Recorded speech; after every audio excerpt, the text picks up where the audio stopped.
Episode 1 vanished in the shadows. The city drowned in a gray morning fog that clung to rooftops and dissolved the outlines of streets. Houses, pressed tightly together, seemed alive, their windows glinting like eyes watching every step. James sat in his office, a cramped room with a battered desk buried under papers, and a single lamp whose light flickered, as if afraid of the dark. The smell of coffee mingled with the dampness of old walls hung in the air. He was a detective like countless others, weary, sharp-witted, but stripped of illusions about justice. His cases usually boiled down to lost wallets or cheating husbands, but today, something shifted. On the desk lay a folder with a new case. Helen Marlowe, 32, missing for 3 days. Her husband, pale and jittery, claimed she left the house one evening and never returned. The police shrugged. A typical story, they said. Probably ran off with a lover or got lost in a drunken haze. But one glance at Helen's photograph told James otherwise. Her eyes, dark and fathomless, stared from the picture as if they knew something he didn't. His honed instinct whispered this woman didn't just vanish, she was taken. The first clue. James started at Helen's apartment. The building stood on the city's outskirts, in a district where streets reeked of dampness and neglect. It was old, its paint peeling, the staircase creaking like a moan. Inside, the apartment felt frozen in time. Dusty books lined the shelves. A cup of unfinished tea sat on the table.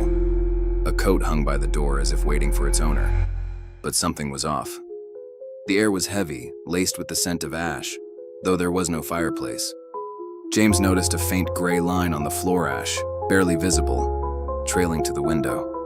He ran a finger along the sill, and his skin reddened, as if burned. On the table lay her diary, open to the last page. The handwriting was hurried, almost frantic. They're watching. The circle doesn't lie. Below was a symbol, a circle crossed by a diagonal line. James froze. He'd seen this mark before. In old city archives, in notes about a forgotten tragedy from the 1920s, when several people vanished without a trace. They spoke of a fire in an abandoned mansion, but no bodies were ever found. He brushed the thought aside, but Helen's diary seemed to whisper this is no coincidence. A trail to the past. Helen's traces led to unexpected places. Her purse was found in an alley by the river, where the water smelled of rust, and the stones bore strange patterns resembling that same crossed circle. Inside the purse was a ticket to an old theater, long shuttered, but James knew shadows still gathered there, those seeking not art, but something else. He went to the theater, and its facade greeted him with grim silence. The windows were boarded up, but one pane was cracked, and a shadow flickered through the gap, too swift to be a bird. The door yielded with a long groan, and inside, the air wrapped him in the scent of moldy wood and decay. In the foyer, beneath a layer of dust, he found her scarf, soaked with that same acrid ash smell. On the floor, barely noticeable, a line of ash stretched toward the stage.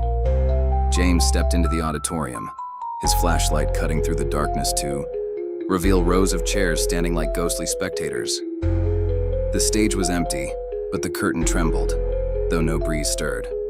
He pulled it aside, revealing a niche where an old book lay, its leather cover scorched with the crossed circle symbol.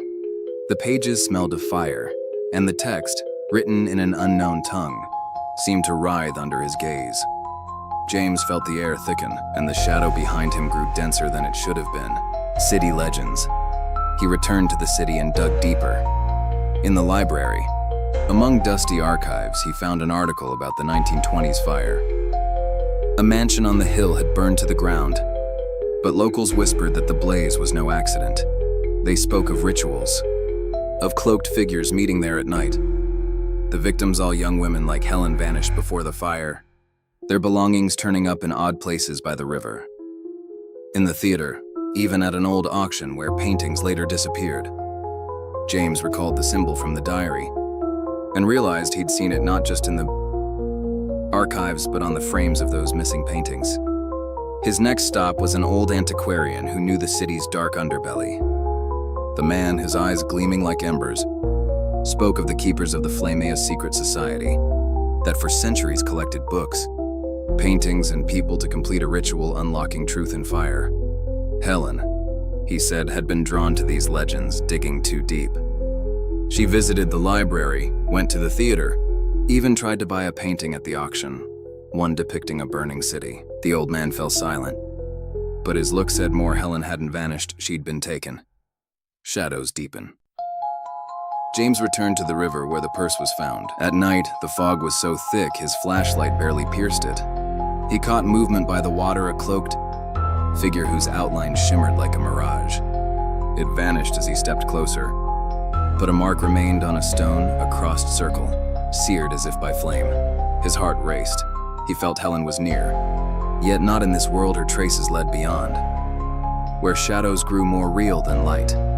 He found her coat in an abandoned house by the river, an old mansion that echoed the one burned a century ago. Inside, the air was thick with ash, the walls etched with symbols.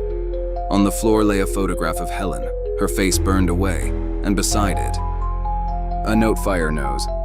James understood her disappearance wasn't just a crime, but part of a ritual begun long before he was born. The library, the hilltop mansion, the auction, the theater all lay ahead. But already here, in this case, he'd crossed paths with the keepers. They watched him, knowing he wouldn't stop. On the edge, James stood in the dark mansion, clutching the note. The fog outside writhed like a living thing, and a whisper, faint but insistent, came from the walls. Truth and fire. He knew Helen might be beyond saving, but her traces were a key to a truth that would change everything. His investigation had just begun, each step pulling him deeper into a labyrinth where books vanished, paintings dissolved, and stages turned into altars. He sensed the keepers had chosen him not as a victim, but as a player in their game. He stepped outside, and the fog parted, revealing the city.